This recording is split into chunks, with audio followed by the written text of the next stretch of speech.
राधे राधे, हरे कृष्णा। आप सभी को महाशिवरात्रि की अनंत और अनंत शुभकामनाएं। कैसा रहा आपका शिवरात्रि का व्रत? आशा करती हूँ बहुत ज्यादा अच्छा रहा होगा।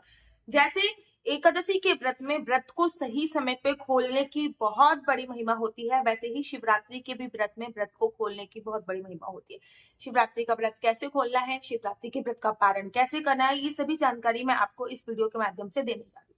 आप लोगों को पता है कि पूरे भारतवर्ष में 26 फरवरी को बड़ी धूमधाम से शिवरात्रि का व्रत बनाया गया है। शिवरात्रि के व्रत में 4 पहर की पूजा का बड़ा विशेष प्रावधान होता है। अगर अभी तक आपने 4 पहर की पूजा नहीं करी है तो चारों पहर में से किसी भी एक पहर की पूजा अवश्य करें। प्रथम पहर की जो पूजा है वो 6:07 से प्रारंभ होगी और 9:30 तक इसको विश्राम होगी। प्रथम पहर की पूजा में भगवान की शिवलिंग का जो अभिषेक होता है वो दूध से होता है और दूध से अभिषेक करने के तत्पश्चात आपको ओम नमो शिवाय, ओम नमः शिवाय, ओम नमः शिवाय का जाप करना होता है। द्वितीय पहर की जो पूजा होती है वो 9:30 से प्रारंभ होती है। 9:30 से प्रारंभ होने के बाद वो 11:45 पे विश्राम हो जाती है। द्वितीय पहर की पूजा में दही से अभिषेक अवश्य होता है। द्वितीय पहर की पूजा में दही से अभिषेक करने के साथ ओम नमः शिवाय, ओम नमः शिवाय का जाप अवश्य कीजिए। तृतीय पहर की जो पूजा होती है, तृतीय पहर की जो पूजा है वो 11:45 से प्रारंभ होगी, 3:30 तक चलेगी। तृतीय पहर की पूजा में घृत अथवा घी से अभिषेक होता है। घी से अभिषेक करने के साथ आप ओम नमः शिवाय, ओम नमः शिवाय का जाप अवश्य करें। चतुर्पहर की जो पूजा होती है वो 3:30 से लेकर 7 बजे तक के बीच में होती है।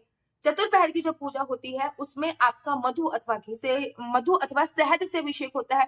शहद से अभिषेक करने के साथ साथ आप ओम नमः शिवाय, ओम नमः शिवाय का अभिषेक करें।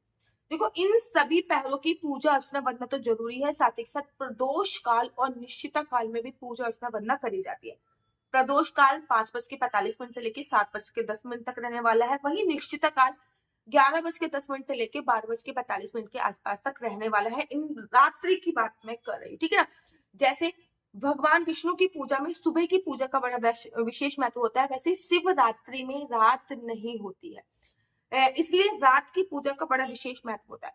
अच्छा, एक दो बातें आप लोगों को और भी बता दूं। शिवरात्रि अर्थात जिस रात में रात का कोई भी उपयोग नहीं होता, मतलब पूरी रात होने वाली पूजा को ही शिवरात्रि बोलते हैं। इसमें रात नहीं होती है तो ये व्रत हम शाम को नहीं खोलते। मतलब जैसे कि सूर्यास्त होने के बाद कोई कहता है ना, सूर्यास्त होने के बाद अपने व्रत का विश्राम कर लो, नहीं। शिवरात्रि के व्रत का विश्राम आपको रात को नहीं करना चाहिए, क्योंकि शिवरात्रि में 4 पहर की पूजा का प्रावधान बोला गया। ऐसे भी बोला जाता है शिवरात्रि पे भोले बाबा माता पार्वती के साथ पृथ्वी लोक पे विश्राम करते हैं। जो भी भक्त रात्रि के चारों पहर में से भी किसी भी पहर पर उनकी पूजा अर्चना वंदना कर रहे होते हैं, भगवान के नाम का उच्चारण कर रहे होते हैं, भोले बाबा उन पर विशेष कृपा दृष्टि डालते हैं। आप लोग महसूस करोगे कि शिवरात्रि को ब्रह्मांड में रात्रि के समय बड़ी पॉजिटिव एनर्जी का संचार होता है, बहुत सकारात्मक ऊर्जा का संचार होता है। जब आप महसूस करोगे, एक खास ऊर्जा होती है और इस टाइम इस खास ऊर्जा में भगवान की पूजा अर्चना वंदना करने का विशेष फल आपको प्राप्त होता है। अब आप लोग पूछोगे, दीदी सूर्यास्त हो गया है, क्या हम व्रत का पारण कर सकते हैं? या फिर व्रत का पारण को ही व्रत खोलना बोलते हैं, अर्थात व्रत का विश्राम कर देना, ठीक है ना। देखो, शिवरात्रि का व्रत हम शाम को कभी नहीं करते। काफी बहुत सारे व्रत होते हैं, जैसे कि सोमवार का व्रत हम शाम को खोल लेते हैं, लेकिन शिवरात्रि का व्रत शाम को नहीं खोलते। और शिवरात्रि के व्रत में किसी भी प्रकार से कोई अन्न का सेवन नहीं किया जा सकता है, ठीक है ना। अगर मैं कहूँ पराठे बना के खा लो, सूजी का हलवा बना के खा लो, बाजरे का आटा, नहीं, अन्न का सेवन।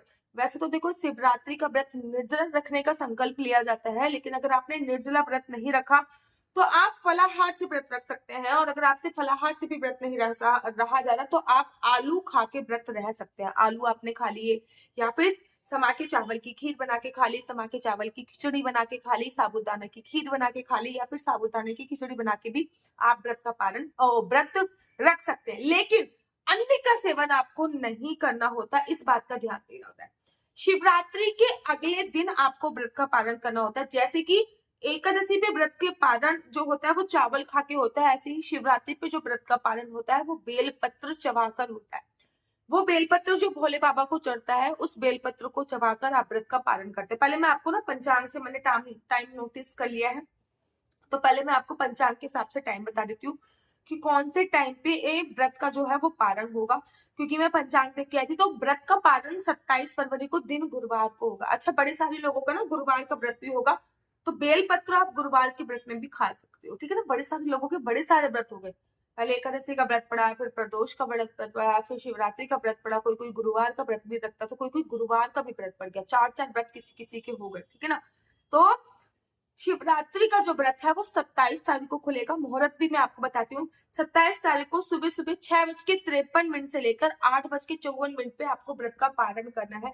व्रत का पारण कैसे करना है ये भी मैं आपको बताती हूँ। सबसे पहले मैं आपको ये बता दूं कि मोटा मोटा आप ये मान लीजिए 7 बजे से लेके 9 बजे तक के बीच में, क्योंकि 6:53 से लेके 5:54 तक आपको व्रत का पारण करना है। तो आप ये समझ लीजिए कि 7 बजे से लेके 9 बजे तक के बीच में आपको एनी हाउ व्रत का पारण करना है, क्योंकि उसकी 9 बजे के बाद चतुर्दशी तिथि जो है वो विश्राम हो जाएगी और आपको चतुर्दशी तिथि विश्राम होने से पहले ही व्रत को विश्राम करना है, व्रत का पारण करना है, अर्थात अपने व्रत समाप्त करना है। तो आपने बेलपत्र पे, जो भी बेलपत्र, आपको एक बेलपत्र लेना है, उस बेलपत्र को आपको पानी के साथ सटकना है, बहुत छोटा सा उसको टुकड़ा तोड़ लीजिए, पानी के साथ सटक के आप व्रत का पारण कीजिए। उसके बाद आप भोले बाबा के लिए खीर का भोग बना सकते हो। भोले बाबा को ना खीर बहुत प्रिय है, मालपुआ बहुत प्रिय है, तो भोले बाबा को रखकर, ठीक है ना, ये नहीं है कि आप शिवलिंग पे स्पर्श कर रहे हो फिर खा रहे हो। शिवलिंग पे स्पर्श करी हुई चीजों पे कभी भी आपका हक नहीं बनता। आप शिवलिंग से स्पर्श करी हुई चीजों पे आपका हक नहीं है, ठीक है ना। शिवलिंग का स्पर्श किया हुआ प्रसाद नहीं खाते। भगवान जी का एक गण है जिनका नाम चंडेश्वर है, ठीक है ना। शिवलिंग पे स्पर्श करी गई चीजें जो भी शिवलिंग पे चढ़ जाती हैं वो चंडेश्वर नामक गण की हो जाती है। शिवलिंग पर जो भी प्रसाद चढ़ता है वो चंडेश्वर नामक है। तो भोले बाबा की शिवलिंग से आपको स्पर्श नहीं करना, भोले बाबा के समक्ष आपको रखना, उसके बाद वो प्रसाद को खा के आपको अपने व्रत का पालन करना है। शिवरात्रि के बाद दान की बड़ी महिमा होती है व्रत पारण में, तो खीर 11 लोगों को बांट भी सकते हैं और उसके बाद व्रत का पारण आप कर सकते हैं। याद रखिए, व्रत का पारण जो आपको करना है 7 बजे से लेकर 9 बजे तक के ही बीच में आपको व्रत का पारण करना है। एक बेलपत्र खा के ही आपको व्रत का पालन करना है। मेरा नंबर आपको नीचे स्क्रीन पे दिख रहा होगा, मेरा नंबर है 4/9-20-25-65। दोबारा से रिपीट करती हूँ, 4/9-20-25-65। आपका बच्चा जॉब करेगा या बिजनेस करेगा?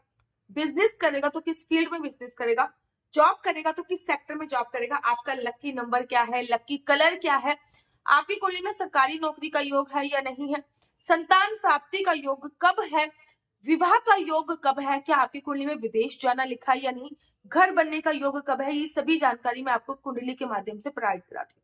अगर आप कुंडली दिखा दिखा के थक चुके हो तो आप एक बार अपना नेम भी करेक्ट करवा सकते हो। नेम करेक्शन अवश्य और अवश्य कराइए। ये मेरा नंबर दिया हुआ है, इस नंबर पे प्लीज मुझसे किसी भी प्रकार से कोई भी क्वेश्चन आंसर पूछने के लिए फोन मत कीजिए।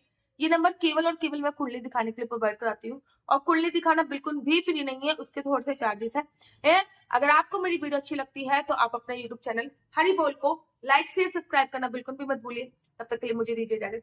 राधे राधे, हरे कृष्णा, हरि बोल। आप सभी को महाशिवरात्रि की अनंत और अनंत शुभकामनाएं।